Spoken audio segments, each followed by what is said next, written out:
शिंदे मुख्यमंत्री झाल्यापासून मनसे अध्यक्ष राज ठाकरेंनी त्यांची तब्बल 6 वेळेला भेट घेतलेली आहे। त्यानंतर या भेटीगाठींचं राज काय असा सवाल उपस्थित झाला असताना आता गुलाबराव पाटलांनी एक मोठं वक्तव्य केलं। राज ठाकरे सोबत आले तर आनंद होईल असं वक्तव्य पाटलांनी केल्याने शिंदे आणि राज ठाकरेंच्या भेटीगाठी युतीमध्ये बदलणार का असा सवाल आता उपस्थित झालाय। तसंच राजकारणामध्ये कधी काय होईल हे सांगता येत नाही अशी सावध प्रतिक्रिया मनसे नेते संदीप देशपांडेंनी दिली आहे। त्यामुळे या युतीच्या चर्चेंना आणखीनच जोर आलाय।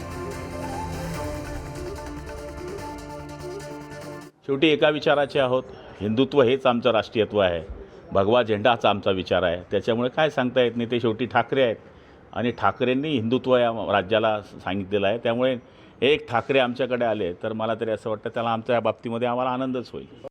आधीचे जे 2.5 वर्ष मुख्यमंत्री होते ते भेटायचेच नाहीत कोणाला, आणि जे काय महाराष्ट्राचे प्रश्न असतील, जनतेचे प्रश्न असतील, असं म्हणे राजसाहेब ते घेऊन जातात मुख्यमंत्र्यांकडे। त्याच्यावर सकारात्मक असा प्रतिसाद मिळतो, मार्ग निघतो। शेवट जनतेचे प्रश्न मांडण्यासाठीच आपण सगळेजण राजकारणात आहोत।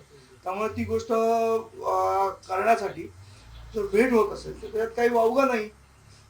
दुसरा प्रश्न राहिला युतीचा, मला असं वाटतं राजकारणात कधी काय होईल हे काय आज सांगता येणार नाही। या संदर्भात अधिक माहिती देतात आमचे प्रतिनिधी विक्रांत शिंदे। विक्रांत, नेमक्या काय काय घडामोडी गेल्या 2 वर्षांपासून घडतायत? अमित, सगळ्यात महत्त्वाची घडामोड जसं तुम्ही मगाशी म्हणालात की शिंदे जे आहेत ते मुख्यमंत्री झाल्यापासून राज ठाकरे, मनसे अध्यक्ष राज ठाकरे यांनी तब्बल 6 वेळा त्यांची भेट घेतलेली आहे। त्या व्यतिरिक्त शिंदे मुख्यमंत्री झाल्यानंतर अगदी काहीच दिवसात पत्रकारांशी बोलताना राज ठाकरे असं म्हणाले होते की आता इंजिनाला नवे डबे जोडण्याची वेळ आलेली आहे। त्यावेळी पुन्हा एकदा ही चर्चा सुरू झाली होती की मनसेमध्ये नवे नेते येणार का, किंवा मग मनसे कोणासोबत युती करणार का, युती म्हणजे मनसेच्या इंजिनासोबत आणखी कोणतं चिन्ह पाहायला मिळणार का, अशी चर्चा त्यावेळी सुरू झाली होती। त्यानंतर आत्ताचं सांगायचं झालं तर या 6व्या भेटीनंतर संदीप देशपांडे यांनी आज सकाळी असं म्हटलं की राज ठाकरे जो निर्णय घेतील तो योग्य असेल आणि तो महाराष्ट्राच्या हिताचाच असेल। त्यात आता गुलाबराव पाटील यांनी असं म्हटलेलं आहे की म्हणजे त्यांच्या वक्तव्यावरून हे समोर येते की नवी समीकरणं पाहायला मिळू शकतात।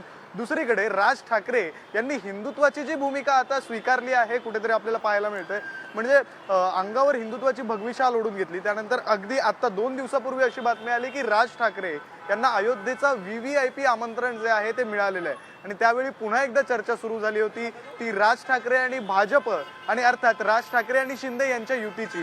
या सगळ्याचं कारण एक असू शकतं, कारण मुंबई महानगरपालिका ही जिंकणं भाजपसाठी महत्त्वाकांक्षी झालेलं आहे, शिंदेसाठी सुद्धा ते तितकंच महत्त्वाकांक्षी आहे। कारण आतापर्यंत मागचे अनेक वर्ष शिवसेनेकडे महानगरपालिकेची जी सत्ता आहे ती होती आणि आता शिवसेनेचे 2 भाग झालेले आहेत, ठाकरेंची शिवसेना आणि शिंदेची शिवसेना। नक्कीच विक्रांत, त्यामुळे येत्या काळामध्ये आता अजून काय घडामोडी घडतात हे पाहणं सुद्धा महत्त्वाचं ठरणार आहे। धन्यवाद तुम्ही दिलेल्या माहितीसाठी।